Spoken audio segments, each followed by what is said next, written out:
Hello, happy Saturday. Things are a little tardy here. I'm about 5 minutes late. My apologies if you're joining me. I hope you are having a fantastic weekend. It is November 1st. I can't believe it's already November. And I'm not sure who was out trick-or-treating last night. We got a fair amount of sugar deposited in our home last night, and I didn't have a lot of trick-or-treaters. But it was a beautiful, beautiful evening for where I'm situated in Canada. For those of you that are joining me, I see I'm coming through on Facebook. I'm starting to see some of you come through. Thank you for joining me. I don't know if you're a new user, if you're an existing user, if you are wanting to ask me questions.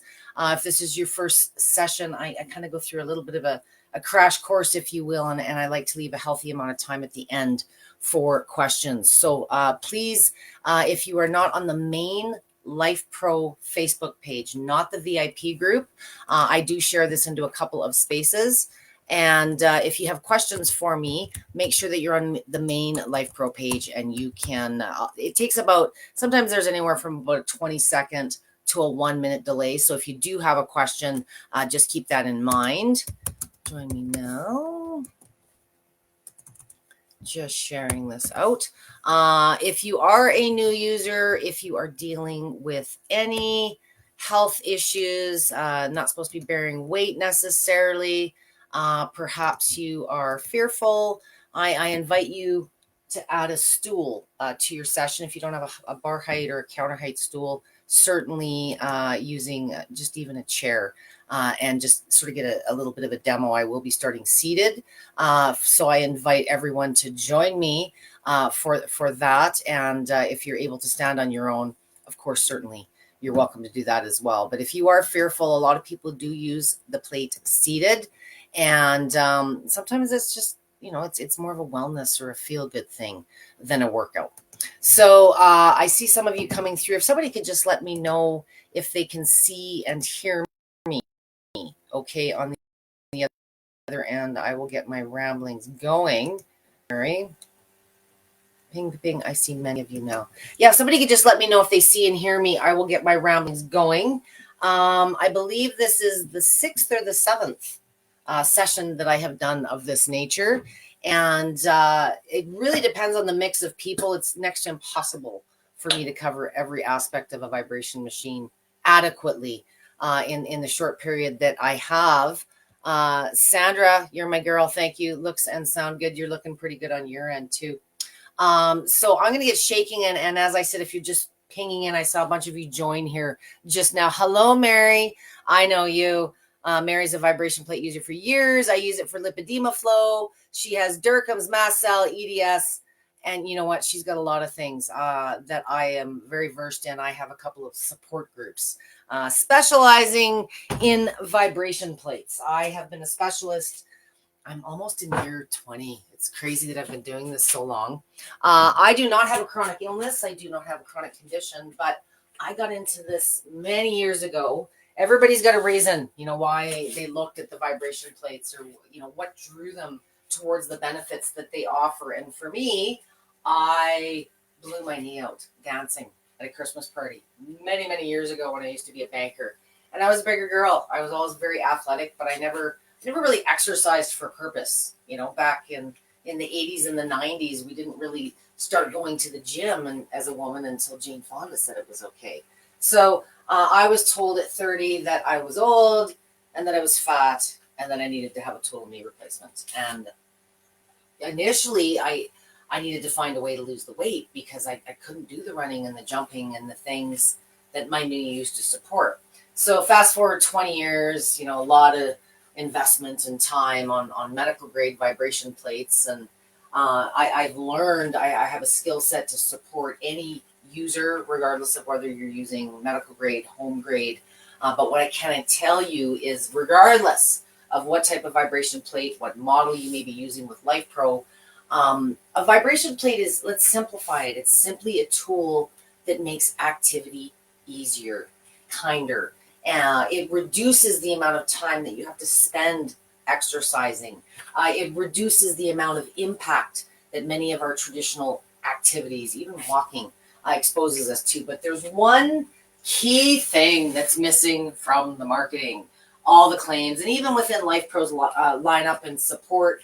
Understand, I do this all day, every day, 14 hours a day, have for almost 20 years. So I tend to be a little bit pickier and more specific because I do support a lot of the medical community in the research. A vibration plate in the home world, think of it as just a way to get active. And if things are very extreme and you're dealing with deficiencies that leave you immobile, you're dealing with paralysis, whatever the issue may be, it helps you move in situations when even you can't move. So where a lot of the research, the medical stuff with vibration plates comes from is if you're dealing with paralysis, if you are so digressed that moving hurts, the gym's certainly not going to be in the forecast. So a vibration plate, there's different movement types. One is not necessarily better than the other. I've been very blessed in my years and decades, us as a family, my husband as well as a trainer, to have more experience to the different types of movements. We're certified in both medical grade vertical, lineal. Many of you have heard of that term. Primarily, Lifepro's plates are oscillating movement. Oscillating is the foundational movement. It's what started it all. It very much mimics how we walk across the floor. And oscillating movement, generally speaking, if I were to line up 100 people that have never tried any kind of vibration plate in their life, and you tried just a vertical, or in the consumer world, Pulsation, many of you have that on your Rumblex, or if you have a turbo model. But because oscillating, in my experience as a trainer using both, there's more benefits long term, and short term, there's benefits a vibration plate offers every time you use the darn thing. And one of the advantages oscillating movement has in particular is how well it boosts balance, stability. So for those of you working on the bones, the stability, the reducing falls piece. But many of you are also working on lymphatic issues, autoimmune disorders. Traditional exercise just hurts and gives you a setback in many ways. So right now, I have the plate on a very basic. I try to teach you in manual mode. I really don't like talking programs and levels and speeds because they're not a universal language between models or brands. And if you kind of understand the basic things that you control, you can much further customize your experience, especially if you're dealing with medical issues or symptoms, things that come and go, and you need to change how you use the plate. So first of all, there is not one way to use a vibration plate. Think of it as an environment that gets more done than doing certain exercise positions on the floor. So seated, just to get through a little bit of a demonstration, if you are joining me, I would like you to think functional. I did 3 sessions on Wednesday night, and I will drop that in the feed after, back to back, starting seated. Then we did some standing stuff. Then we got a little bit meaner. But functional fitness is, trying to strengthen the actions and the activities that you do throughout your day to make your day-to-day better. Whether you're rebuilding independence, whether you're trying to maintain it, just like getting up out of a chair. If you look like this, maybe you need to work on function before you go looking for the fitness program. So my new users, my chronic users, you're just getting back on the plate. Don't make it so complicated. Just give yourself a week or two to play around with a couple of things I want to show you. So starting out, whether you're standing or seated, there's a mentality or a stigma out there that wide is better, more is better. Wide movement, think like you're on a teeter-totter if you're out on the outer edge. There's more swing. In the vibration plate world, this is referred to as amplitude. It's how much the plate's moving you with each motion of the plate. Any kind of movement has amplitude, but oscillating plates are kind of unique, not only because they feel more natural to us, the vibration, how it travels through our body is less invasive, in the neck and the shoulders. It has some advantages, But the biggest advantage is also its disadvantage to a degree. Oscillating has variable amplitude or impact or intensity. Sometimes there's lots of different terms out there. You can feel when your feet are wide, you're moving a lot more. If you bring the feet closer, it reduces. So you got to use your own good sense. Listen to your doctor if you are dealing with things like arthritic knees, you're full of inflammation, you got a newer knee that you're just trying to get used to working again. You wouldn't necessarily go for a full out jog. Many of you have this as the jog marker on your plate. If you haven't jogged in 20, 30 years, you'd be sore the next day if you did. So if you're using maximum intensity, you're probably taking on more than you're ready for. Even my conditioned users, this is a new thing that your muscles aren't used to yet. So let it have time to become accustomed. So bring your feet more naturally about a hip width apart. So if I'm standing up, walking across the floor, we're not like this. We don't walk wider than our feet or than our hips. So our feet are about hip width apart. If at any time throughout my suggested path today, there is no absolute definitive path to accomplishing the benefits. There is no setting. There is no number associated. A lot of this is marketing. And the reason vibration plates to a degree are so overwhelming on what you do on them is most of us are not exercise gurus right now. We're not going to the gym and doing the squats and the push-ups. Yeah, we want to, stand on this thing and believe it's going to do all of that for us. It's going to make things easier, but it's not going to do all of the work for you if you have big fitness gains. So again, before you get into a structured plan, work with a trainer, get into something, just get used to what you have in control of so you can customize things as you progress in your use. And with consistency, if you use this thing even for a couple, 3 minutes a day, you are going to start moving and feeling better. I promise you.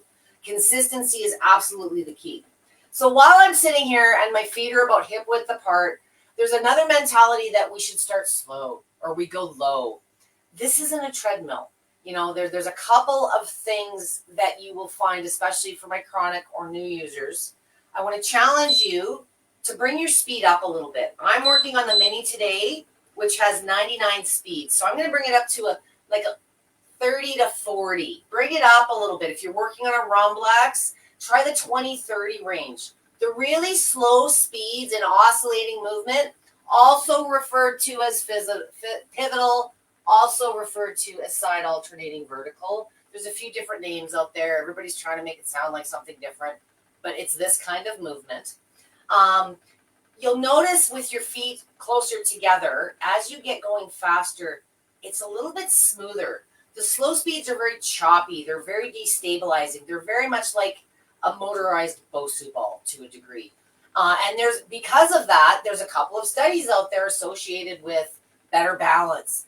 But in my experience, people that are trying to improve their balance, if I'm working with somebody with Parkinson's or MS or one of my littles that's just, going through cerebral palsy or something and the balance isn't there, I want to improve their balance, but I don't necessarily want to challenge it. I would not put that type of a user on a Bosu ball. And for those of you that have these type of tendencies, the fall thing, you get vertigo, when you go really slow, your body has all this reaction time and you can, I'll do it standing because it's more illustrative. New users, number one mistake is they stand really wide and they go really slow and you stand without enough of a bend in your knees, and you can hear it in my voice. But all of the movement, all of the resonance is driven right here. And as a response, because your body's never experienced it, I'm really loose and relaxed. I've been doing this 20 years. There's no issues with the head unless there's issues already present or you're contributing them. It's not the machine that ever is even a contra. It's how you use it. So when you lock your legs and you stand really, even just tall, knees are undone, my ears are shaking, my nose is shaking, my eyeballs are shaking. But if I do that, just bending the knees, you can hear the difference in my voice. This is not what you don't need to endure and suck this up for 10 minutes. You're going to give yourself vertigo. You're going to give yourself a headache. So what I would suggest, reduce Get used to it seated if you're dealing with those kinds of issues. If you experience dizziness, vertigo, nausea after you've used a vibration plate, you've gone too far for too long, or sometimes it's a combination of things. But keep your first few uses, do it more often in shorter sessions, 2 to 3 minutes here and there. And when you're experimenting, it's easy to just play around for 10 minutes. So other things besides balance and stability that happen right away for many of you that are joining me today, when you move, lymph moves. Circulation is pumped by your heart. That's what circulates it through our body.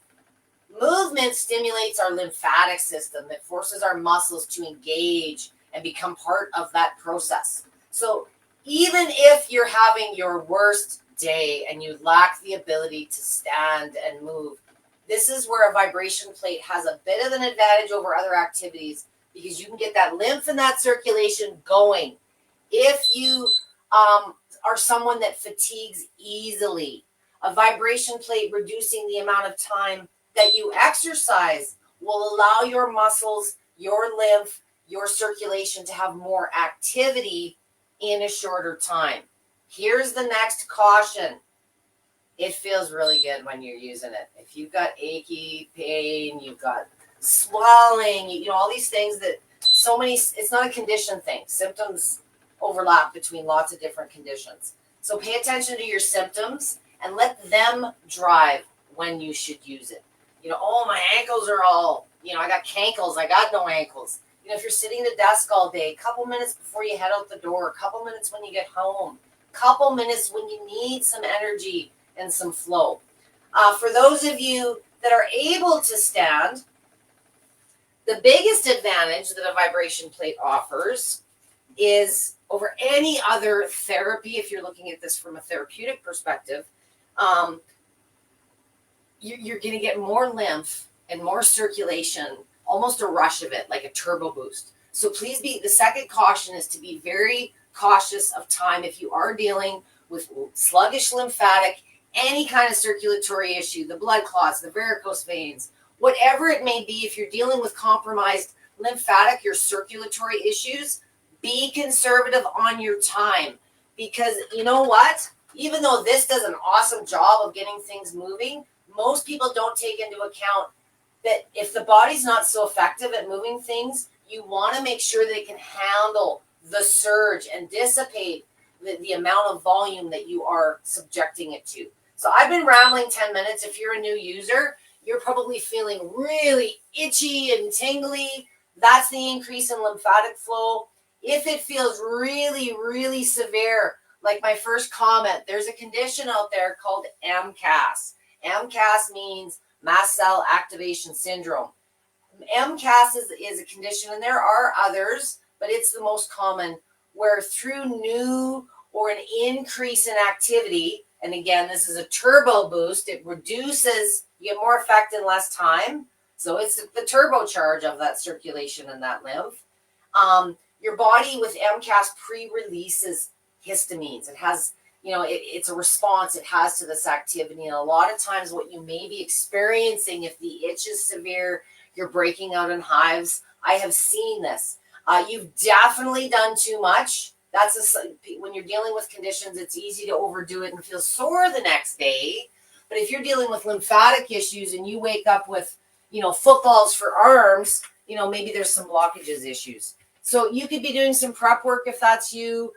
If you've got other therapies that you do specifically for pain management, lymphatic, a vibration plate is the perfect catalyst. It's the perfect pre-treatment. It primes your central nervous system to be ready for whatever you're going to do to it next. Be that exercise, be that other therapies, be that more vibration plate. So it stimulates your nervous system. Therefore, anything that you're adding to it becomes more effective. So if you are using lymphatic pumps, massage guns, you're doing a sauna after, you're hitting the gym, keep it minimal and use it to expedite the recovery after as well. So let's talk a little bit of fitness. So settings wise, feet hip width apart. We're still, in that mid range. I want you going a little bit faster with less intensity versus really slow with lots of intensity. There's two things you control in oscillating. That's why it takes a little bit more understanding. So fitness starts with standing on the plate.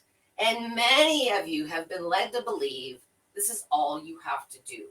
In the early days of research, the passive stuff was very successful. There was improvements in bone density. There was weight loss.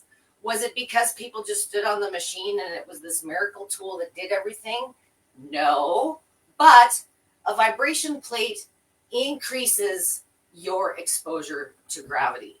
I'm not going to get into a whole lot of complicated math, but our body builds bones and muscles based on our gravitational relationship with the earth. When we're standing on the ground, we're exposed to 1G. We don't feel it, but we're resisting. It's what there's a lot of benefits associated with our cardiovascular system, our lymphatic system.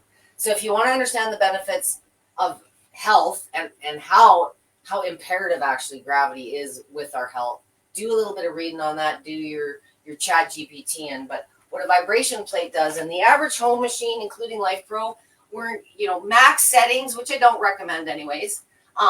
We're superficially increasing your body mass through combinations of settings, and that's how it gets your muscles to work harder. Through these little micro movements, the muscles are firing at a much more rapid pace. So for fitness, you can just stand here, and because we're superficially increasing your exposure to gravity, yeah, you're going to gain some bone density. Yeah, you're probably going to burn a few more calories. But if you've got weight loss goals of 50, 60 pounds, you want to have a butt, you want to have thighs, you want to have a fit body, the more effort you put in to what you're doing on the plate, the more results you're going to get. So even with my bad knee that had to be replaced 20 years ago, how could I lose 60 pounds and keep it off 20 years? So less impact on that bad knee. But right now, my thighs are screaming because they're firing 10, 20, 30 times a second, depending on your settings. So without even moving, my muscles are going through these contractions. And all the while, I'm getting this additional surge of blood. I'm getting this additional surge of circulation. My body and my central nervous system is going, holy crap, we got to keep you stable on this thing too, because, so it's keeping you stable. Your central nervous system was primed for this activity. And guess what? It's having to recruit more active muscle fiber because there's more going on while you're doing this position than had you just done it alone on the floor. Okay? You are only limited by your imagination and your range of motion. Any floor-based exercise that you're comfortable doing or you'd like to do can be done on the surface of the plate. For those of you that are not exercise gurus and have never seen a push-up in your life, you don't need to have a big elaborate program with 20, 30 moves to drop 50, 60 pounds. Learn one position, and I challenge those of you that are here for the strength gains, the bone density gains. You can just stand here, but if you apply yourself and push yourself, maybe you can't go this deep. Maybe you're just going this deep. Maybe you can't really bend the knees yet, but maybe you could pick up some weights or put on a weighted vest. The more we require our muscles and our bones to work, the more we challenge them versus just going through the motions, the more they will adapt and make the bone stronger, the muscle stronger, bigger, whatever the goals are. But if you're just going through the motions, I'm going longer and longer and longer. I see these questions. You've had the machine 2 days. Well, can I go 2 hours? What? You bought this machine that reduces exercise time. Why do you want to go 2 hours? Therapeutically, I can see some of I got a bad back. This is my favorite one to do for my bad back. My knees are just slightly undone. The more you wiggle and play with the angles of your body, the more you'll figure out the feel good and the therapeutic stuff. Maybe you have exercises and stretches that you need to do now.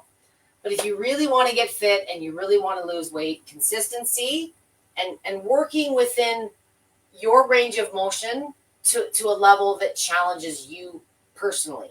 So when people say, well, how long do I have to do the squat for?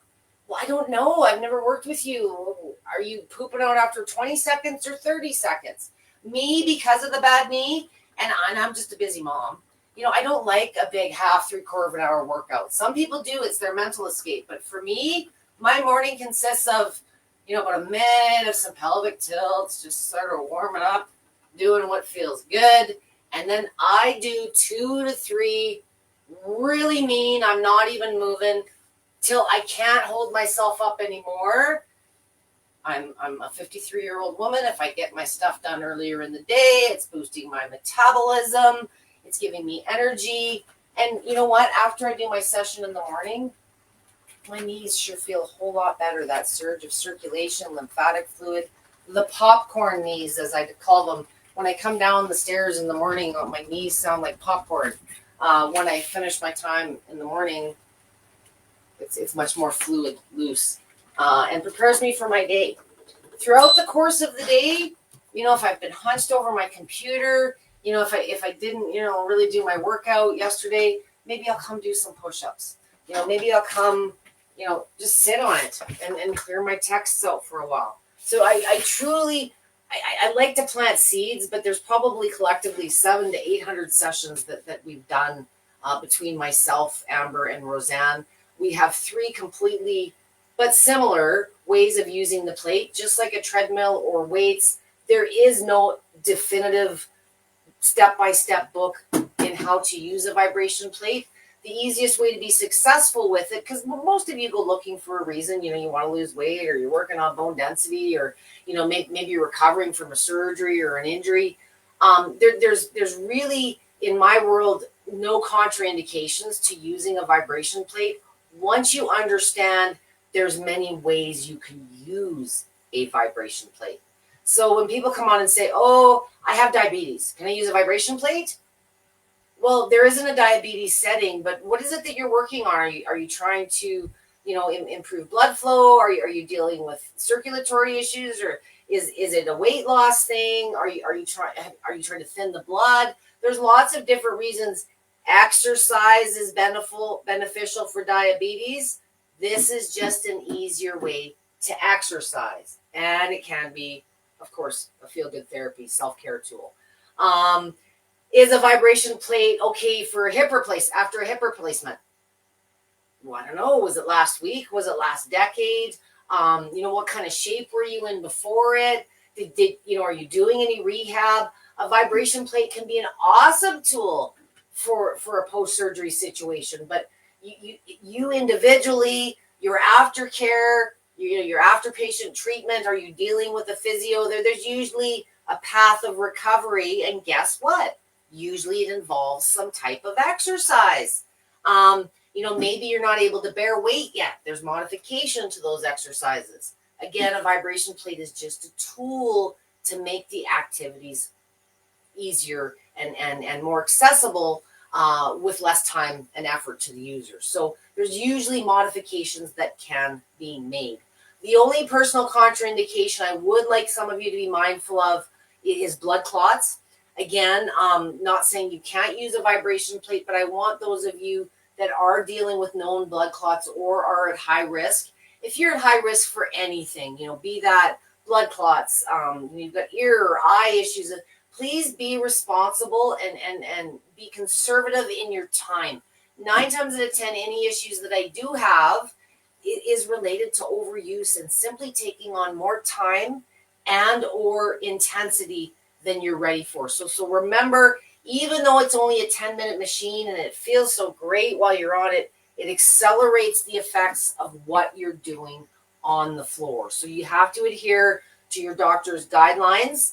So if he doesn't want you doing high impact activity, bring the feet closer. If he wants you doing short durations, a good example would be many of you dealing with, maybe you have cardiovascular disease, coronary artery disease, where, you can't sustain long periods of exercise. You don't have the wind. So a vibration plate is often contraindicated by companies, not because that it's not appropriate, but they're really not there in a position, as the world has changed, and even though there's qualified people here to help you, we're not a hospital. We're not online to be giving medical advice. Yet many of you are desperately seeking it, not because you think this is the best plate for it, but not every doctor is versed in how to use a vibration plate. There's just too many stigmas and, quite frankly, other things that occupy their day. So for doctors that are on board, they've generally experienced it themselves. And once you understand, again, it's just a way to be active. It's up to you to understand how much activity, how much intensity in that activity you need to be adhering to. So always better to be conservative in time. You can always do more frequently, and then over time, see how you feel, increase time intensity. And even sometimes it's not that, maybe you like having a short workout. Maybe you're like me and you're short on time, but, evolve in your exercises, change little things subtly to keep the progression going. Again, I want to stress it doesn't need to be a big old workout. This really is a miracle tool in many ways, but the consistency to any benefit, whatever benefit you're seeking, every single benefit is true, but it's understanding how to utilize the tool, whether it's certain types of exercises, stretches. It really depends on you personally and what's appropriate for your personal needs. I hope that makes sense. I'm going to grab my coffee. And I want to leave a little bit more time for questions tonight because I seem to have a few of you here. Okay. So, and for those of you that are looking, if you have anything related, if I hear time, settings, any of these types of questions, I have rambled for about 40 minutes. So I'd prefer, if you don't mind, when I wrap, instead of having to repeat myself for those of you that have stuck with me through my whole ramble here. But I will offer answers to questions now. I'm going to go through this for those of you that are joining me maybe after my intro. If you are following this live in a group, a private group, I encourage you to jump over to Lifepro's main page. If you'd like to ask me a question, the only feed that I will see those questions from is the main Lifepro Facebook page. And it takes about 20 seconds to a minute, depending on where you're joining me from, for it to pop up on my end. So give me a moment here. So I'm going to go back up to the top and say hello to Sandra. And if you are joining me tonight, maybe you don't have a question, but I'd love it if you say hello. For those of you that are, maybe you have a question, but you're too shy to ask live, feel free to tag me at Debby with a Y. If you tag me in the feed, then for sure it pops up in my notifications. And sometimes you don't think about something till after the fact, or maybe you're watching this on a recorded basis. So I want to give everyone an opportunity to ask me questions if you do have some. So I know Mary. She's been using a plate for years. Lipedema is a different condition than lymphedema, and for the plate's capacity to boost and increase that lymphatic movement. They're a huge self-care tool. Most of the folks in my lipedema, lymphedema, Durkheim's, I deal with, the bigger umbrella of what I refer to as fat disorders. There's a lot of conditions out there that aren't just about what you eat or don't eat, but not every medical provider is versed. Certainly in Canada, the condition that Mary was referring to, lipedema and Durkheim's disease, they don't even exist. You can't even get a diagnosis where I'm here at in Canada. So very common, 1 in 9 women typically, not that it doesn't affect men, but 1 in 9 women are dealing with this condition, which is different than lymphedema. Lymphedema, more people are versed with. You have a compromised immune system. It's gone through trauma, whether you've had surgery, injury, been affected by a treatment, perhaps. There's different reasons people develop lymphedema. I'm going to do that, I can tell. Lipedema and lymphedema can exist in the same body. So it gets a little complicated for medical communities out there. Getting a diagnosis for some of these conditions isn't always possible. And if it's challenging to get a diagnosis, you can imagine sometimes finding adequate care, massage therapy, these types of things are sometimes challenging too. So I think part of the reason vibration plates have become such a hit thing for lymphatic drainage is it's just a very, not only simple way, but a very cost-effective way to manage those symptoms if they are severe and that's something that you're dealing with, while you're getting the bone density and the fitness and all the other things. It's just you're getting more bang for your buck on the benefits and time on your part. Thank you for letting me know that you can also hear me. Jenny, hello. I don't know that I've seen you here before. Nice to see you. Newbie just got my plate in October. Thank you for this class. I do have a 6-minute crash course if you don't want to listen to. I can be a little overwhelming, and a lot of it is I know these plates at such a a detailed level, and I'm so passionate about their healing capacity and their fitness capacity. But I do have a 6-minute short version I always drop after we wrap up.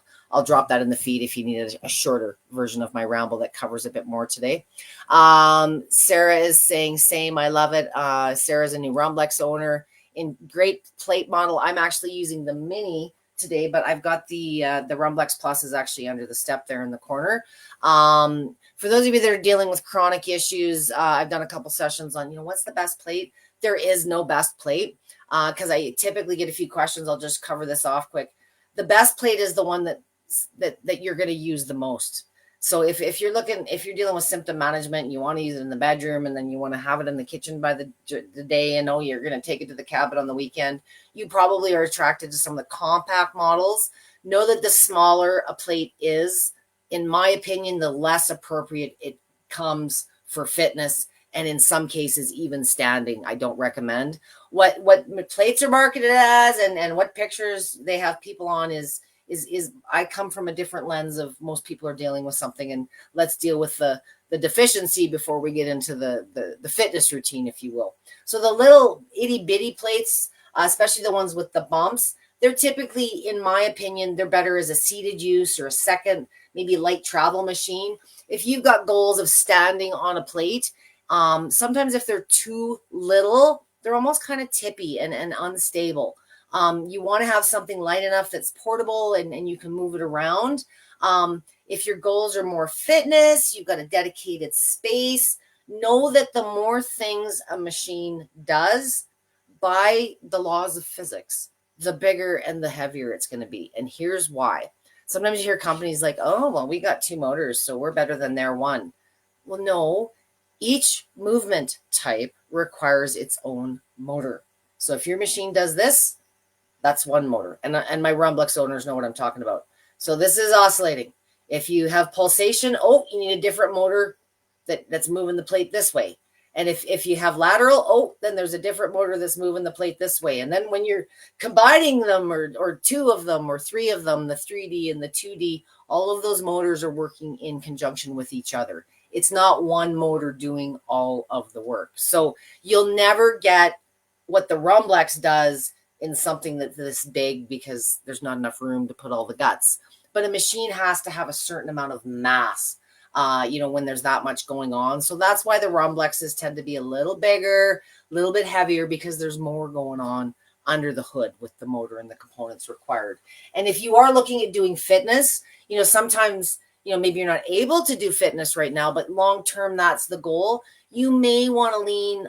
I usually recommend the bare minimum, the mini.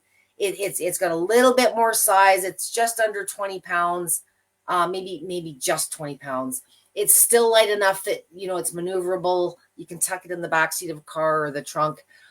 Any bigger, some of my ladies struggle to move it around. So it's sometimes in oscillating, this movement, the primary movement, as I said, if you had to pick any one movement, it has, in my opinion, for lymph, balance, all the reasons I spoke about earlier, it absolutely has an advantage. If budget and your muscle allow and you want to add a machine that's also got other movement types, just know you're going to invest more and they are going to be a little bit heavier for that reason. And that's also the reason a lot of people have 2 or even 3 plates. You start with one and, over time, maybe you were just planning on using it at the couch, but as you start improving, and as I said, consistent use, you will improve in some way, shape, or form. And you progress, and maybe you want to do some standing, or maybe you want to start doing some squats. So sometimes people, if it's like a bike, you're gonna start riding a bike. You don't go buy the $5,000 Marin mountain bike and spend top dollar right off the bat. No, you go to the local hardware store or Walmart and you start basic. So if budget is a concern, I don't want anyone thinking you're going to get less benefits out of the mini than you are the Rumblex Plus. Certainly in oscillating mode, the additional movements, the pulsation, the lateral, think of them as variety, the ability to mix it up. One movement does not present any more benefits over another. But if I had to say one overall had the advantage, it would be oscillating, pivotal, side alternating, whatever you call it, all day long, because it's the most functional movement. What does that mean? It moves like we do. That's why because it trains our body in the way we're supposed to move. I hope that makes sense. So I have some of the biggest, baddest vertical plates on the planet. There's really no such thing as just the lateral machine. That was more of a marketing thing. That there's not tons of science, but when you move, lymph moves. Lateral, a lot of folks in my community that don't like the head vibes or dealing with some severe lymphatic issues where they're doing a lot of symptom management, like having a different movement to shake things up in a different way. It really, at the end of the day, the best plate is going to be the one that feels best to you. And if your experience has been negative, if you haven't, if you don't get it, it's feels horribly violent every time you use it, it should be a pleasant experience. And very often the number one adjustment, especially in oscillating, that I want each of you to try today is you're in control with those feet. So instead of starting slow and go really wide, throw the manual on the table and just try feeling it. What feels good to you? What do you like? How a vibration plate, the resonance, the movement that travels through your body feels different to everyone based on your personal tolerances and what you're dealing with.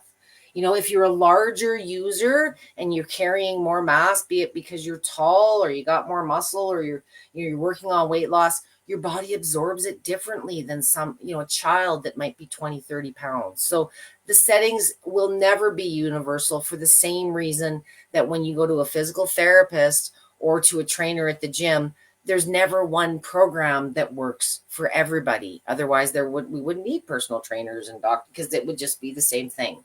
So just a vibration plate for many is challenging because we're not exercise gurus and we don't have some of those disciplines now. So keep it simple. 2-3 moves, one good squat, when you're ready, maybe a push up, maybe you're just adding some arm weights, but keep it simple because it really will help with the consistency piece. I've never stuck with anything in my life. And again, for those of you that didn't join me at the beginning, 20 years ago, I was old and fat and a knee replacement was my only option.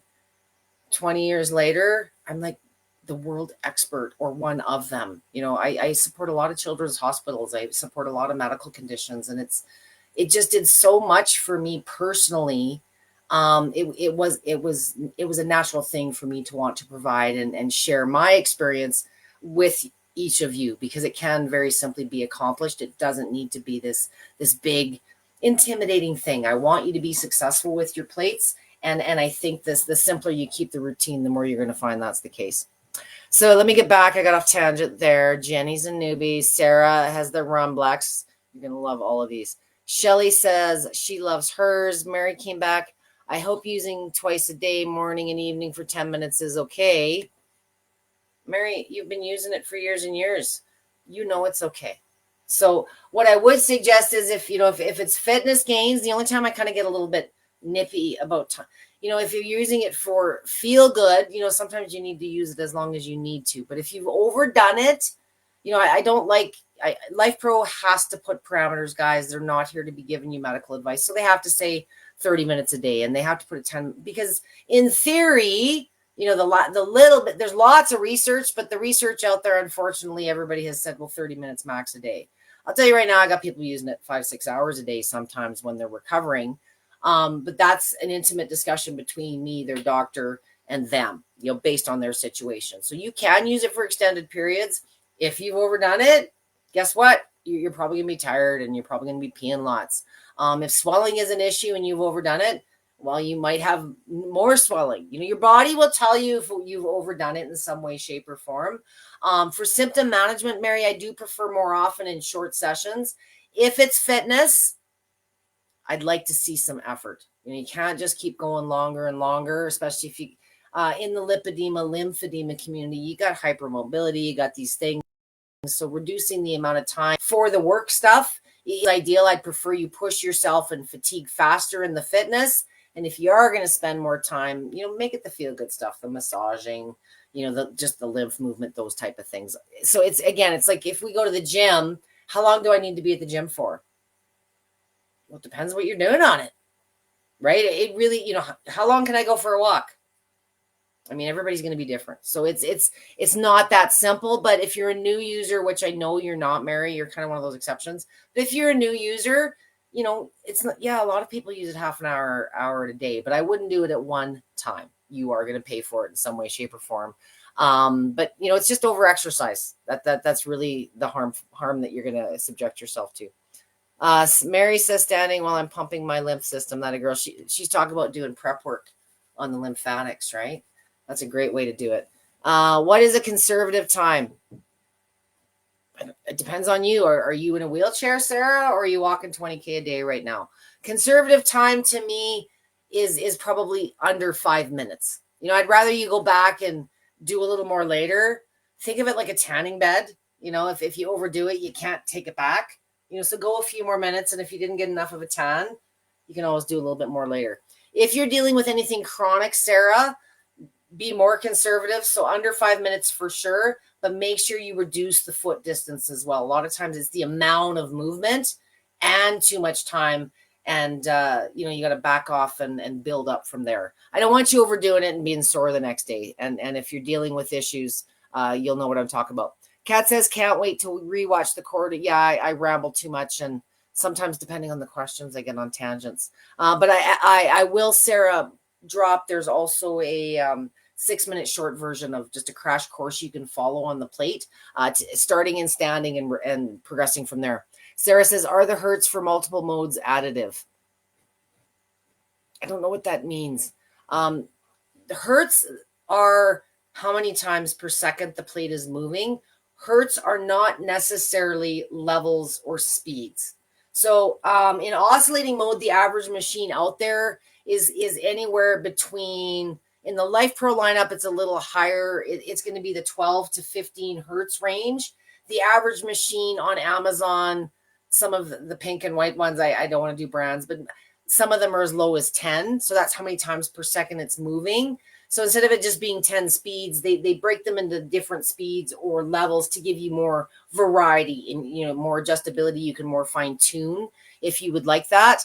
What I can tell you is the hertz between oscillating movement, vertical movement, and lateral, they all have completely different performance characteristics. And more frequency or a bigger number doesn't necessarily mean better. And I want to really caution you about that. With the increase of intelligence in doing our research and doing our homework, there's a lot of advantages, but there's not the knowledge base in the vibration plate world to a degree. And a lot of even the research has kind of all been lumped in together. And a lot of people think you need more hertz to get more benefit. Oscillating plates have lower frequencies, but much higher and adjustable amplitudes. So they move much further. So therefore, the amount of times per second they move tends to be slower because there's more movement. And the reason I prefer oscillating is for that natural feel, but you've got much more amplitudes. And think of amplitudes as how far the muscles have to respond. You want to have a fair amount, if possible, at least to grow with. So vertical plates move much faster. And they, you know, there's lots of studies, 40 hertz, 50 hertz, that, you know, and we as a number go, oh, well, it must be better because it's faster. They're faster, but the amount of amplitude is substantially less and it's fixed. So it's kind of, there's less variability. So typically on a vertical machine, you've got like 30, 35, 40, 45, maybe 50. So you get 6 or 7 different speed settings. The home machines, please do not waste your money on anything less than about 7-8 grand. If you're considering lineal, they're just not what you think they are. So home machines, Pulsation, Lifepro is honest. Pulsation is, a lot of people refer to it as that vibration. So Pulsation, if you got a Rumblex or a turbo, you're moving 40 times a second, but you're moving like half a millimeter, maybe a millimeter on high settings. Oscillating, you're starting at a millimeter and going upwards of 7-8. So a machine and your muscles can only move so far, so fast, if that makes sense. So please do not think, and anyone that tells you that it's all, that just gives you frequency, you're missing half the equation. There's two numbers. There's speed, frequency, level, and how far, that amplitude, that intensity. And again, that there's just more variety with oscillating, and in the long run, by far more value, because they're a lot cheaper to get into. It's just the way that they're made. I went off on a tangent there. So I was kind of hoping Sarah might come back and clarify, but you can't compare them straight across on frequency. And anyone that's telling you that this is better because it's this frequency, they're misleading you, and they're trying to get your credit card out of your wallet. Monica says, what about strengthening arms and legs? Is there an arm video for beginners? I do have a couple of arm videos. It really boils down to, do you need to do standing arm videos, or do you have the range of motion to get down on the ground and do push-ups? Both can be therapeutic, but you can use upper body seated on a stool. You can use it standing with weights. You can use the bands that come with it. So, of course, if a vibration plate is just a thing you do exercises on, the bigger question is, what kind of arm exercises are you wanting and able to do? That's how you work. It's more about how you can, so if you're dealing with mobility issues, no, I wouldn't recommend a push-up, but maybe, 5 pounds or a kettlebell or some resistance bands. So again, you're only limited by your imagination and your range of motion. If you have arm exercises that you're doing now or are supposed to be doing, you can try some of those on the plate as well. I will come back, Monica, and drop a separate video. There's some tips on how to minimize the head vibes in the push-ups, and I'll also show you how to get started seated. So if you want to work upper body, even just for lymphatic fluid, while you're seated, you can add your elbows or your hands onto your knees just to get some more total body movement. I didn't cover that tip, but sometimes my sessions, I try to cover different things because this is my 7th or 8th one. You could also look in YouTube for past orientations. I've done about 7 or 8 of these now. So I hope that makes sense. Because you're saying strength and legs, for me personally, I do push-ups, but I prefer adding weights to my standing positions, because for me, it's about the time thing. I want to reduce time. So I like adding kettlebells or weights or the weighted vest sometimes for my legs, but just even a couple of weights, picking up my dog and putting them back down, engaging those arms while I'm doing my squats reduces the amount of time, as opposed to doing something for my legs and then something separate for my arms. Really depends on your training preference. Meg says, for an active person, is 30 minutes still a maximum? I don't know if you just joined me. I get so sensitive to the maximum question, because I don't know. You say you're an active person, but are you putting effort into it, or are you just going through the motions? So just because you're fit now doesn't mean that the machine's going to do all the work for you. So if you're actually putting effort forth and you're killing yourself and you're doing fitness, I don't know how the heck you'd last 30 minutes. I hope that makes sense. If you're an active person, the more your technique is applied, like the better that squat is for you, the more challenging. If it's a push-up, same thing. Personally, I like to fatigue in about a minute, maybe 2 per pose. Because of my bad knee, I got a bad shoulder now.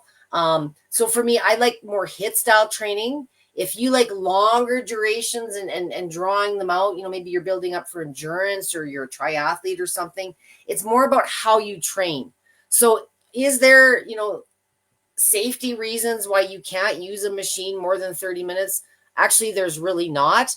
But you're asking me, is 30 minutes a maximum? Maximum for what? Like, what are you afraid of? If you train regularly, what happens to you when you overtrain? That's the worst you're going to do if you're doing too much. So if you're a new user, it doesn't matter if you're an active person. I would still prefer you be conservative in starting out, and apply a bit of common sense. Is there really a maximum? Well, again, what are you afraid of? Over-exercising? There's a lot of companies out there that have to be responsible. I don't know if you're just joining me, Meg, but I've covered the time thing at nausea. And it's totally an individual thing for every person. That's really what is there a maximum time you can go to the gym? No, but is there a maximum time you should go to the gym? You don't want to run the risk of overtraining. So I don't want anyone, usually when I get the time question, people are led to believe that they just stand there and they can go longer and longer. I don't subscribe to that, and I don't want you to believe that. So when people ask me the time question, I want you to be very crystal clear that it depends on what you're trying to accomplish and the amount of effort you're putting forth into it. It really depends. Everybody's going to vary. If you do overdo it, you're not going to be maybe as sore as if you had done like a workout at the gym, because the machine has such great recovery capacity. So Meg, if you've actually put the effort forth and you're not feeling that burn that you might expect, that you might have gotten at the gym or doing other activities, because it's always giving you that rush of circulation and lymphatic fluid, it's kind of expediting recovery. So you shouldn't be as sore as if you had done the same stuff on the floor. So that if you are conditioned, and you know what I mean by muscle soreness, you don't have to suffer, but a vibration, if you're really, really sore tomorrow, you've definitely overdone it. A vibration plate generally makes it feel a little bit easier. That's the goal. Hello, Carol. How are you? Nice to see you from South Carolina. I didn't mean to come down on you, Megan. I just wanted to make sure I covered every point. And sometimes I miss a point or two. But if the biggest way you can be beneficial in using it as an activity, if you're doing an activity on it, a lot of my active folks like it's not about replacing the things you love to do, but it's an awesome warm up and recovery enhancement as well. Just make sure the effort and the technique is there for the fitness stuff. Mary has lost 100 pounds in 3 months. So you're not just using your vibration plate, Mary. You've done other things. So if you're looking at doing 100-pound weight gain, and I would caution you, Mary, be very, very cautious. I do not want to have any discussions about medications. That's not necessarily something that works for everyone. But yes, I know Mary's been using her vibration plate and probably some other self-care tools. And I'm tremendously proud of you. But I'm sure that there are some nutritional complements that go with your activities, and weight loss, unfortunately, and even just being healthy, guys, the food has to be part of the equation too. It's not just the machine. So good for you, Mary. I would like a little bit more intel other than I lost 100 pounds. I don't want people thinking everyone's going to see those results on a vibration plate. But, if you're dealing with toxicity and lymphatic issues and those things improve, it's amazing how quickly the passive weight loss for some occurs on this. So Sarah says, which modes are best for? You know what, Sarah? Actually, a lot of these things I have addressed in this live. I'm going on an hour, so I'm going to have to beg you to re-watch this. If you're active now and you to a degree, you know what activity looks like. Bone density isn't a setting; it's doing weight-bearing activities. There is no set it and forget it approach with me. It really depends on you and your own tolerance for the machine. Anyone offering the charts, and even Lifepro does this, guys. I'm sorry that I sound like I'm contradicting it, but this isn't a miracle machine. So I want everyone to ensure that they're very honest with themselves. And if you're looking for certain benefits, there's a little bit more logic to it. It's not a button. When you move, lymph moves. So any setting in theory is going to stimulate lymphatic drainage. Bone density is about bearing your mass. If you want to put some effort into it, you're going to have more results. Building muscle is about doing exercises that are appropriate to building muscles in the area you want to gain them to. I wish I could say it's just to set it and forget it, but it's not. Reducing inflammation kind of falls in with the lymphatic drainage. You want to get that flow going, and consistent use is also a big key with that. So Mary says, Dr. Karen Herbst. I know Karen very, very well, and she didn't take 100 pounds off your butt either. She's the doctor probably that diagnosed you, and I know Dr. Herbst is very much into a lot of the better ways to feed your body when you're dealing with lipedema, lymphedema. I know a lot of you are doing keto. Many of you are doing carnivore. Which, the more and more there is, I hate the word diet, so I'm trying my best to avoid that. But, it's different body types, different blood types. One of the best things that you can do for your body is, consider what is best for it to support the activities. If you want to lose 100 pounds or you want to gain muscle or get, build those bone density values, you want to make sure that you've got the nutritional support. And Dr. Herbst, the first time I met her at a show, it's the only place I've ever seen a full served breakfast. Breakfast was education. She was showing everybody what to eat. So food is a big component for sure. And food can contribute to inflammation big time. So something else to think about there. Rose says, show me which one is the mini. Oh, I'm sitting right in front of it. This is the mini. And just to give you a visual, it's got handles. This one, yeah, it's about 20 pounds. So the mini is kind of my bare minimum if you want to use it and have mobility, if you're planning on standing. Sometimes this one here is this is the new voice activated. It's quite a bit smaller. And sometimes with the smaller plate, I'm 5'10", but I'm only 120 pounds. But it can be tippy, right? So, if I'm getting on here with my weights and my big squats, I want you guys to be, it's cute and it's practical and it's affordable, but the smaller the plate gets, the less I consider it appropriate for fitness. So the mini is kind of bare minimum, and you can get that through Lifepro pretty much anywhere Lifepro is sold. I would say the Waiver is one of their staple models. If you wanted a little bit more capacity, that's one thing to consider. I think it's 260 on the mini weight capacity. Weight capacity doesn't always mean that you're a bigger person, but maybe you want to add 50 pounds to your workout. So make sure you're looking at capacity. And if you are looking at doing exercises, sometimes a little machine, it's hard to do wide squats and challenge yourself. So I do recommend, if long-term, that's maybe something to consider down the road. The Rumblex and the Rumblex Max are probably my top two in the Rumblex lineup. I prefer a flat plate surface. The curve presents a bit more of a challenge, a bit more resistance, if to give you kind of a visual on how that feels. But for those of you in many of my groups that are dealing with hypermobility and below baseline stuff, I would prefer functional, which is flat. Okay, I hope that makes sense. Shelly says the wheels on the Rumblex 4 makes it easier to move. Yeah, most of the larger models, there are. I have one missing off of mine. I knocked it, getting it into the trunk one day, but it's got wheels on the end and where you can wheel it like a little dolly. So it does make it a little bit easier to move it around and maneuver. So things to consider. And then, like I say, I wish there was one plate that served every purpose. But, if I were to make a recommendation, if you had to choose one thing, just make sure you start with oscillating movement. It will give you the most benefits long term. It's going to be the most functional for many of the benefits you are looking for. It's also going to be more widely accessible and affordable because it is more preferred. It just feels natural in how we walk, and that's for the same reason we get those functional gains. Thank you for pointing that out, Shelly. Mary says, wow, 6 hours a day.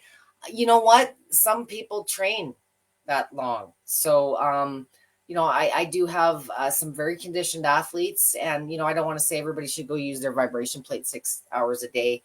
I mentioned that simply because, for all the outlandish warnings out there on the internet, I have yet to see anything more than someone over exercising themselves, but everybody's at different levels of conditioning.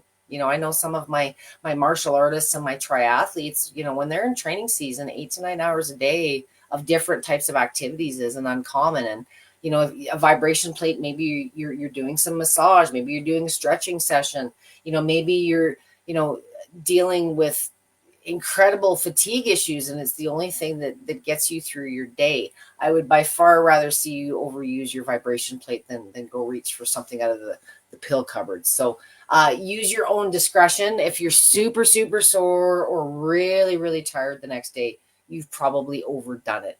If I were to give you a max on time, because even though I explained myself, but Debbie, really, what's the max? I can't undo what thousands of other people have said. It's not a 30-minute day max, but understand Lifepro and other companies, they're not medical. They have to give you a number because you continually demand it, if that makes sense. So, how long should you be active? How long should you go for a massage? It's not the tool, it's understanding where you currently are. You can over massage on a machine. You can move too much lymph.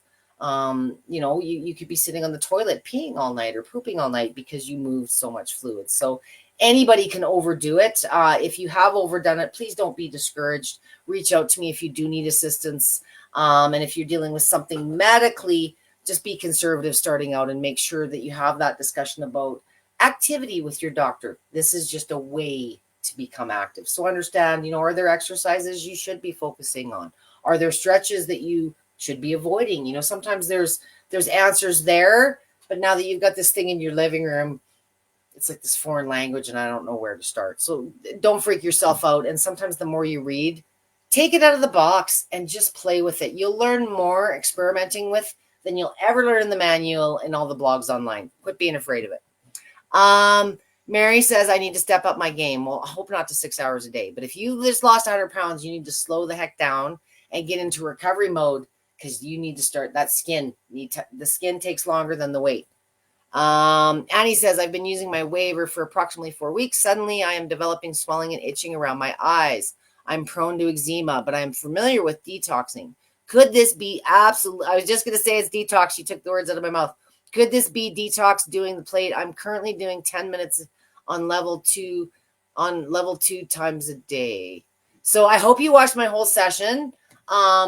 Yes, it absolutely can be breakout. It's not as common in the face, but if that's where your body, everybody detoxes differently. I personally, when I'm not so good with my food intake or I've taken a bit of a hiatus, when I ramp up detox, I tend to break out in pimples here, my back and my face. I have a lot of adult acne.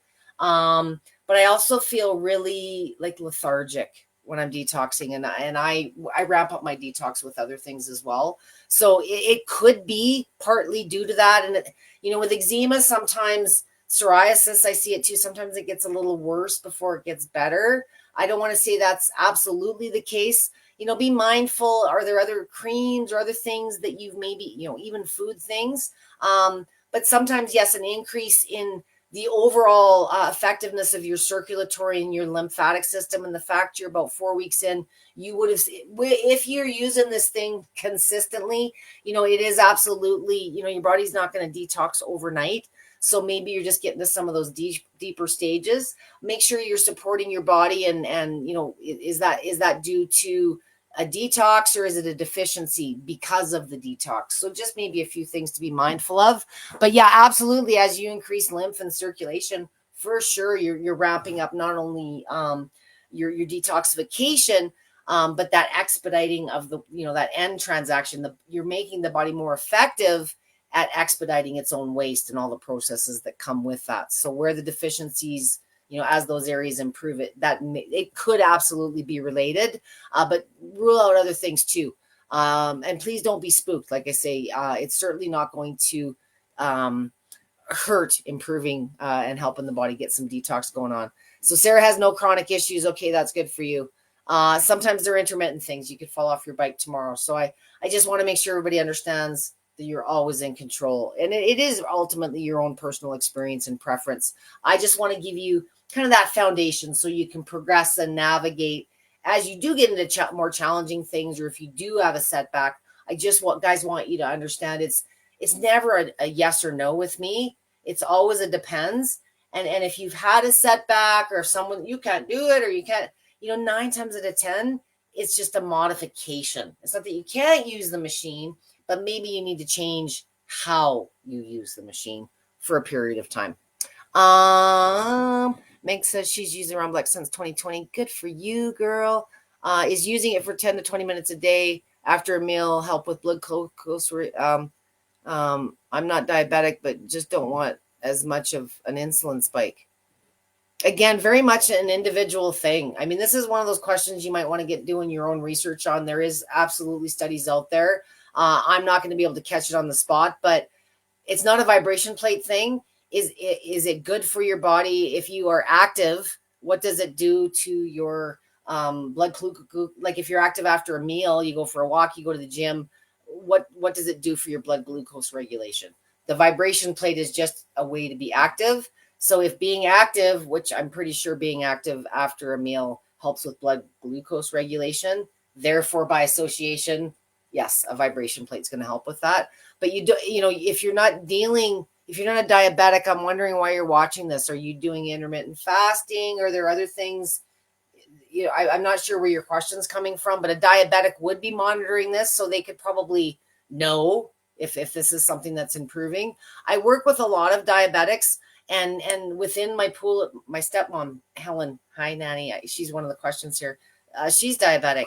A lot of people are diabetic, 1 in 9, 1 in 8, something like that. So, but even within that, there's type 1, there's type 2, there's different environmental factors. So how activity affects that individual person varies a little bit too. But I'm pretty sure there are some studies out there on the good side. What you're essentially asking me is, should you be active after a meal? Some people can. Some people can go nuts and do their whole bloody workout and they're awesome. And some people, they need time to digest and process. I think it's one of those things that you should experiment with. But if you're finding, you're feeling hypo and lethargic or upset tummy, if you're having any ill effects at all, you may want to wait. I don't mean to kick anybody in the butt that has raised this question, but if I could tell you how many times people have said, oh, it's like swimming. You can't go swimming after you eat a meal. Well, I've heard that my whole life, but I've never actually seen a study. Like, why can't you go swimming after a meal? I've heard this my whole life, but nobody's ever been able to say other than, well, everybody knows that. Well, why do we all know that? So, but that stigma has fallen over into vibration plates. Some people can exercise after a meal. Some people, it's not the best scenario. And I think regardless of what science can sometimes prove, we make our own decision based on how it makes us feel. So you use your best judgment there. But I'd be curious, if you are dealing with those issues, Megan, you're finding, you're feeling hypo after, you may want to give yourself a little bit of time to process. Everybody's a little bit different. And if there's other things going on that you have questions, feel free to just ping me a question after the fact. Is sitting on the Rumblex cause issues with the kidneys? No. And if that's someone has told you that, I really hope not. Absolutely not. Does riding a horse affect the kidneys? Does riding a bike on a gravel road affect the kidneys? Just because the vibration plate, when you sit on it, is closer to the kidneys, there is no impact. And any harmful statements that exist on the internet have nothing to do with vibration plates. So anything you hear about a vibration plate causing anything, retinal detachments, kidneys, stone, any of these things are more prominently related to occupational vibration exposure for a reason. The term whole body vibration, these used to be called whole body vibration plates. You notice how we call them vibration plates? In the occupational world, where you're working with, jackhammers and tampers and you're a truck driver and your spine's bouncing, in an occupational environment, the biggest difference between a vibration plate and occupational exposure to vibration is duration. You're doing this for 8-10 hours a day, 5 days a week for 40 years. And typically workplace equipment, tools, these type of things are much higher frequency, like 100, 200, 300 hertz. And you're hanging on and resisting. And it's very different than, an hour on your vibration plate today, where you're doing exercises on things that move, in many cases, 1/10 of the speed of the power tools. So, but because of that one term, whole body vibration plates and occupational exposure, which has a lot of guidelines and is in most lunchrooms, most doctors even assume, oh, well, if it's bad, it's going to do this but they're not looking at the device. They're just looking at the title. So if you have heard something bad about kidneys, Shelley, I'm very sorry. You've been given poor information by somebody who's probably trying to sell you something other than a vibration machine or a different type of vibration machine. But I will say, if you are dealing with kidney disease, deficiencies in the kidneys and anything, sitting on the plate is actually a very therapeutic way to use it, but it feels really good. Please keep your time and your intensity minimal, because there's a surge of rush of circulation, lymphatic detox. You don't want to overwhelm your system. You want to make sure it's able to be competent in handling the capacity that you're expecting it to flow. So keep your times brief. If you are dealing with kidney disease or anything to do with your kidneys, sometimes there's contraindications that say, oh, you got to use this if you have this. Again, online, no one is allowed to give medical device. It's actually a very big deal. But because Lifepro has people like me and Amber and Roseanne supporting them, and we intimately support so many of you, we try to share our experience. So I'm sharing my experience as someone that supports a lot of children's hospitals and medical institutions, but I'm not a doctor. I am specialized in supporting them in this tool. So I just want to convey that to you, because sometimes your care providers or people in your circle don't know. So know that I'm here as a resource for that. If you do have anything more specific on the kidneys, Shelly, please just let me know. Sarah says each motor produces different hertz individually. If you use multiple modes together, do those hertz stack up? No, you're not going to get more. Oh, Sarah, I wish you would watch that portion of this. A lot of the questions, I hate to sound sensitive, but I know a lot of people have been like, I'm pushing you guys an hour and a half, because they don't stack, but lateral might be moving at this speed and vertical is moving at this speed or frequency, and oscillating. They don't add up to, like, if you've got 3 cars beside each other going 30 miles an hour, when they go for a race, is everybody doing 90? No, they're all still doing 30. Does that make sense? So same with the vibration plate. You've got 3 completely different motors doing their own thing. You can stack them to create multiple movements, multi-directional. That's what the 2D, 3D is. But using oscillating at 15 hertz and let's say lateral at 10 hertz doesn't mean your overall frequency is 25. The math doesn't work that way. I hope that makes sense. Yes, that's correct. Sarah's also, pulsation produces the most hertz, but the least amplitude. It's never one. So a lot of people believe pulsation, because it has higher frequency, is the best. No, it's just a different movement. The overall G force, like the G force, which is the combination of the frequency and the amplitude, is substantially less in pulsation than oscillating, which is also variable depending on the feet. So oscillation has slower frequencies, but much higher and variable based on your foot position or hand. You control the amplitude. So I won't talk just hertz. I feel, Sarah, like you're trying to back me into a corner here to admit something that you'd like me to admit or express. So if I've completely gone off on the wrong tangent, pulsation is higher frequency, but it's inferior as an overall movement because it lacks frequency, and lacks amplitude. If your muscles are only moving a millimeter at a time or a half a millimeter at a time, are they even really contracting compared to the other benefits? So I'm qualified and trained in both. My recommendation, hands down, if you have to invest in one, is always oscillating, because there's more adaptability and functional gains to be had. I hope that makes sense. And when you said pulsation produces the most hertz. I hope I'm understanding you, Sarah, and I explained that, and maybe I hope I haven't confused you more, but I hope that makes sense. I did do a session on frequency, amplitude, G-force, the differences, and maybe what I'll do, Sarah, is I'll post that one after instead of continuing. I want to get through the rest of the questions here. Sarah, I'm not actually going to answer any more of your questions because you're not. Okay, so you understood that 10 to 30 hertz is the suggested range for lymphatic.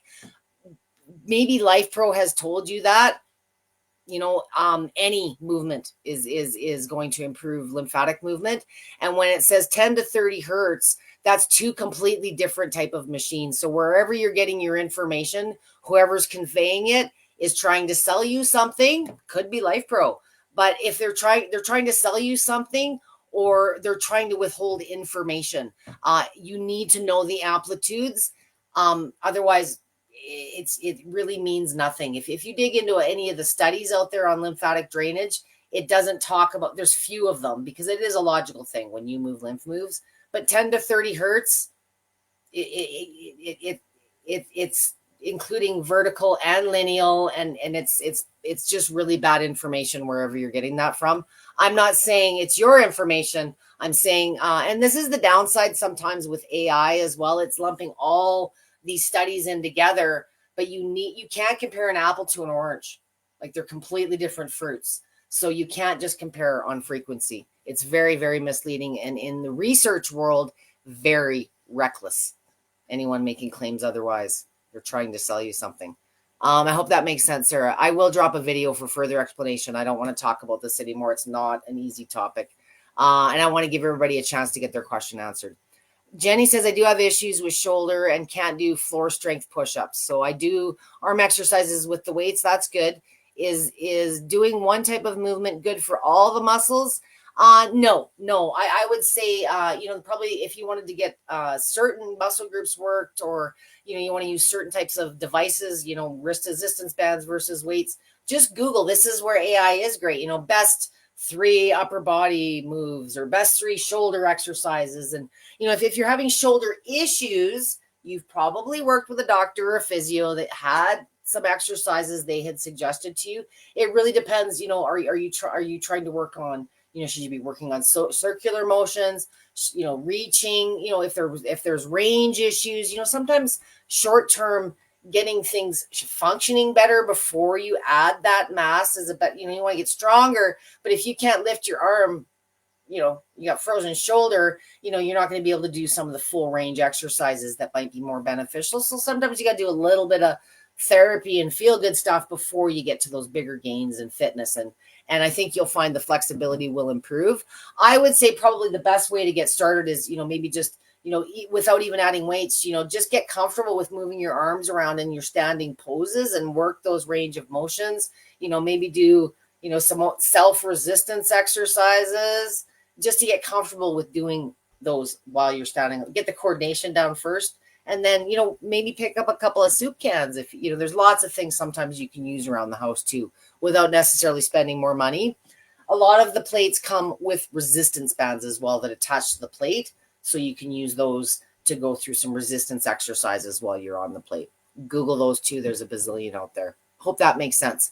One type of movement for, and you'll find, by the way, too, Jenny and Sarah, once you sort of start playing around, you don't have to do 20,000 exercises. I have about 3 or 4 of my moves that I do regularly, and I just add a little variation. Maybe sometimes it's weight. Maybe sometimes I do a little bit of dynamic motion. Maybe I wear a weight vest. And, the easiest way sometimes is to mix up the settings. So one of the things I want to stress about frequency and speeds is, if you start at the top speed and top time, anybody can condition to anything, but where are you going to go from there? You're just going to keep going longer and longer and longer. A lot of times, if you've been using a certain speed or program for a period of time, your body gets used to anything, and you're just maintaining versus changing. So, if you've been using lots of high speeds, try dropping it down a bit. Widen the feet up. If you change some of the settings, be it the foot or hand position, or maybe you combine a couple of modes, or just do one mode, but change something. And then all of a sudden your muscles and your nervous system go, wait a minute, this is different. This isn't what, and it forces it to adapt, and the change is more fluent that way. So, if you're finding you're getting bored, or you're just going longer and longer, sometimes just changing up your settings, adding a few things to your moves, or changing up your moves is a good way to reduce time if that's the goal, but to keep the changes and the progression going forward. Because it's easy, we're creatures of habit. It's easy to, you're watching your show or something while you're doing it. It's easy to not realize how long you've even been using it sometimes. I hope that makes sense, Jenny. And I'm glad you're finding some info helpful here. Megan says, thanks for answering my question. I guess I usually just stand on it, squat, and raise my hands over my head. But now I understand that it's about feeling overdone. I usually just stand on it to get circulation and be less cold for my. So yeah, standing on it, passive use, you can get a hell of a lot of benefits. The bone that you're bearing your weight. There's a lot of this old research in the 70s and 80s when it was really coming out is absolutely there. But think of the machine as if, whatever you can do on the floor, you're just getting more. It's, it could be a push-up, it could be a sit-up, it could be a plank. There's a bazillion exercises, but most of us, like I say, we're not exercise gurus. And we've been led to believe we just push this button to get that benefit because, quite honestly, that's what sells machines. And, Amazon, eBay, a lot of these online retailers, they're not supporting you. They're not there after the call. So one of the reasons I do these sessions with Lifepro, and I'm so passionate about supporting them, a lot of times what comes out of my mouth, actually most times what comes out of my mouth contradicts what Lifepro is saying and Amber is saying. But I've done this for 20 years, and I don't expect Lifepro and the consumer world to change a message that's been out there longer than I've been. It's really hard to change this 10 minutes 3 times a week and what you've seen at every trade show. Even if Lifepro, included what I said in my manual, because you didn't know yesterday what you know today. Everybody would say, well, that's not what you told me last week. Well, there's more than one way to use this tool. I'm just because I live in that chronic issue, wheelhouse, injury recovery, those type of things. I'm a little bit more conservative in my approach, and I just want to share that with you so you understand, how you can navigate for those bad days or those future hiccups in your health journey, if that makes sense. And Megan, you're only limited, like I say, by your imagination and your range of motion. In the event, I posted today links to some of my more common sessions and then a link to all of my sessions. I will come back through and drop a few that I've mentioned. Give me a couple hours to get some dinner in me and process this. I've had a busy Saturday, but this is like my favorite thing to do all month. Let me see what else is here. Mary, she also does a lot of walking. That's great. The machine prior to the walk and after the walk is going to not only warm up the body, but reduce the falls and improve the balance and all that stuff. Awesome. Mary says, I have mast cells, so I'm limited in what I can eat. Even healthy foods can affect me. There's a lot of talk in the lipedema, lymphedema community about food intolerances, and I just love that word more. There's a whole group named that, hint, hint. But sometimes when you're dealing with chronic conditions, there's associated food intolerances. I don't like using the word allergy because it sounds like such a definitively permanent thing. And sometimes you got to touch a sensitivity to something versus it's a hard stop or no, like a peanut or something. So, and sometimes those things like our body and our hormones and everything else change over time, so maybe you were sensitive to nightshade vegetables in your youth, but now they're all you can eat. So sometimes, and you got to always stay curious, experiment, challenge your body, challenge your mind, challenge your gut.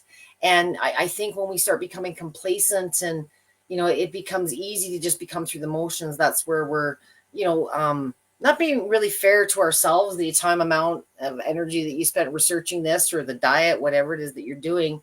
But usually when you make one good health change, there tends to be a ripple effect. So if you've started using your vibration plate, you tend to start paying attention to how many potato chips and pops you're having. So one good change tends to have a ripple effect. And I do encourage you, those of you that are using lots of new technologies, I know many of you got deals on Prime Deal, and I know there's a Black Friday thing coming up. But sometimes when you get 2 or 3 new tools, you get so excited about trying everything. If you're using these tools for self-care, symptom management, try introducing one thing at a time. Absolutely, you should combine everything you do with your vibration plate or complement it. But, if you're trying to improve your situation and you have a eureka moment, well, was it the vibration plate? Was it the red light? Was it the massage gun? For the same reason, if you have a setback or you overdo it, sometimes overdoing it, the vibration plate always gets blamed because it's the physical thing. But, sometimes you don't tell me that you also bought a sauna and a red light and you've been doing them for 2 hours before you did the vibration plate. If you introduce too much to your body at one time, it's going to tell you, and try to introduce one thing at a time, develop your comforts, see what your parameters are, and then start think of it like a pill. If you're starting a vibration plate and you want to incorporate other things with it, give it a couple, 3 weeks, just like a medication. Give it a period of time to see how you feel, get comfortable with it before you intervene and start adding other things to it. And that way, I think you can much further ascertain, for those of you that have those bad days from time to time, how to switch and change gears to adapt to how you're feeling at the time versus doing nothing. Because there's so many tools you guys can use to just improve your situation. It's not always about the workout. Dave McDougall, how the heck are you? So nice to see you. I hope you're doing well, and I hope you had a good Halloween. Dave's a good dude, and he's joined a few of my sessions in the past. I'm limited to what I can eat, healthy foods. Okay.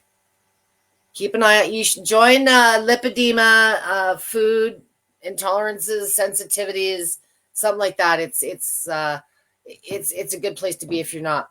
Rosebud, I love that name. My little hall in my community is the Rosebud Hall.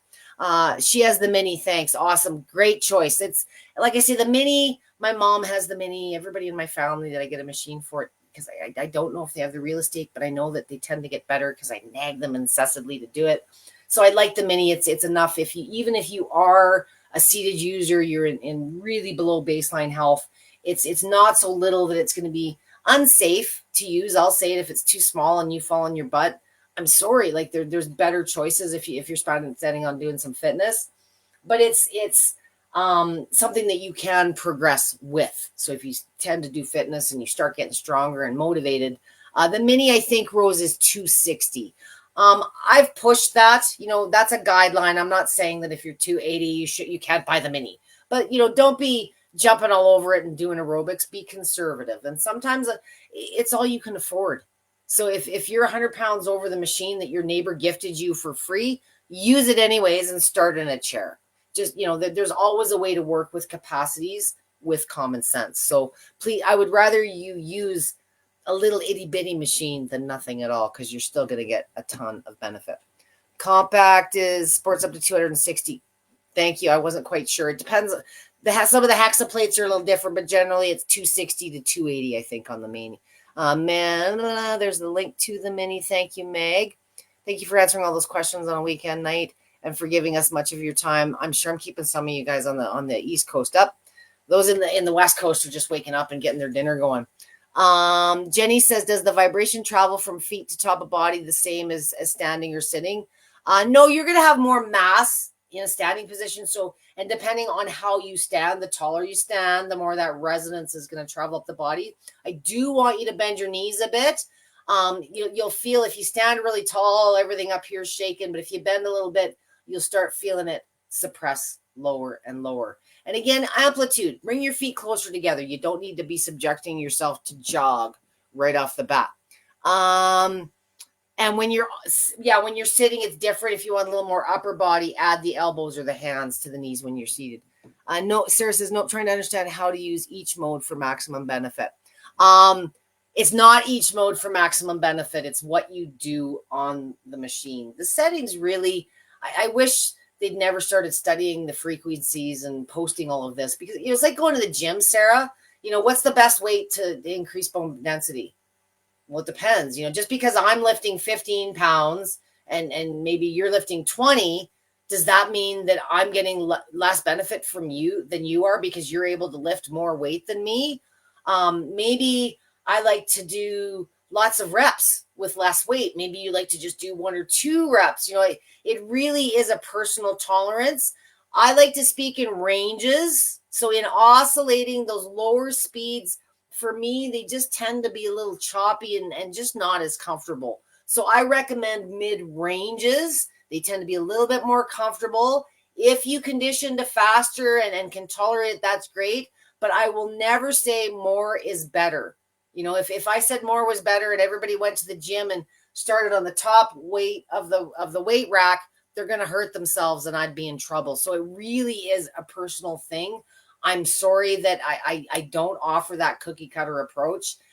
It's just not truthful. I'll give you the video on that one, Sarah, and explain that a little bit further. And I know that's what most people have been led to believe.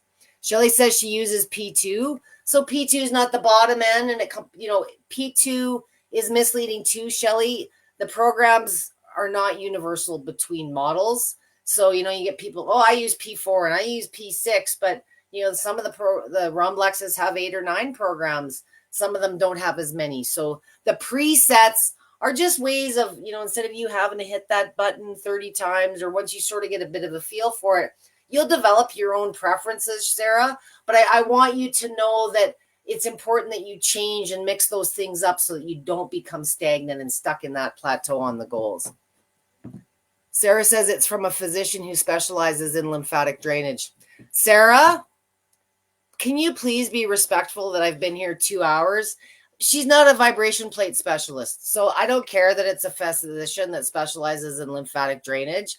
I'm not out there giving best massage tips on lymphatic drainage because I'm not a lymphatic specialist.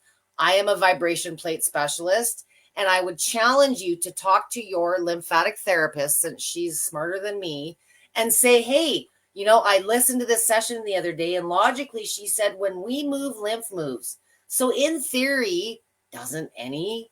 So there are some that would like you to believe that 10 to 30 hertz is better. I would also like you to find out if she's selling equipment that's in that range. Sarah, I know I'm sounding like a total meanie right now, but you're being really unfair and trying to push a point. So if you had a point to make, why didn't you just say right off the bat, I have a physician that told me this instead of all these little bits and pieces? It's really disrespectful to everybody else's time.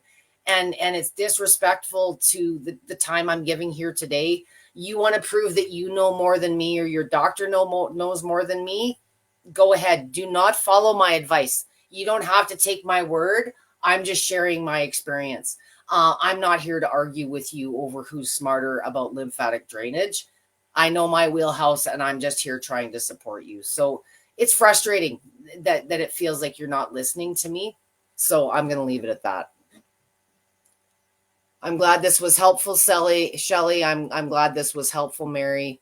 I'm not seeing any more questions, and I apologize to those of you that have listened to me for an hour and a half. I really try to keep this under an hour, and I'm sorry to those of you that you know what, right now I'm upset because I feel like I'm not getting through to people that need help. Sarah, I want you to be successful, and if you're seeing a lymphatic drainage specialist, you're probably dealing with something. So I'm not here to argue with what you may or may not. I'm not here to challenge what you think you know. I want to help you improve your situation based on the information that I bring to the table as an expert.